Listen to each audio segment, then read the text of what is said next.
sana kama una decide unakuja kuona fursa mbalimbali, mashine kutoka hapa, na tunawakaribisha wafanyabiashara kutoka Tanzania kushiriki maonyesho mbalimbali yanayokuwepo hapa nchini China. Tunawakaribisha pia kujiandaa kwa ajili ya mwaka kesho, mwezi wa 4, kutakuwa na Canton Fair na mwezi wa 10. Hiyo nisikuja awamu hii, tunawakaribisha sana mwaka kesho. Asante sana Bi Elizabeth, lakini pia tuko na dada yetu na yeye ana lipi la kutuambia sisi wa Tanzania.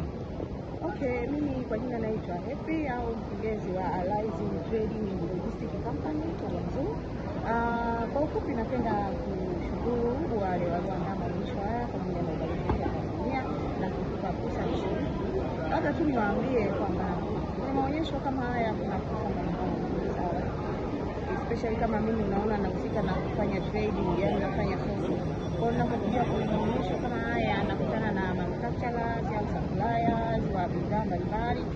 Mfano maonyesho hapa wanaonyesha mashine za uzalishaji wa bidhaa mbalimbali. Kwa hiyo nadhani nitapata fursa kutoka kwa wateja zangu. Karibu sana. Unaposikia fursa kama hii, basi jitokeze. Shukran sana Arise Trading Company.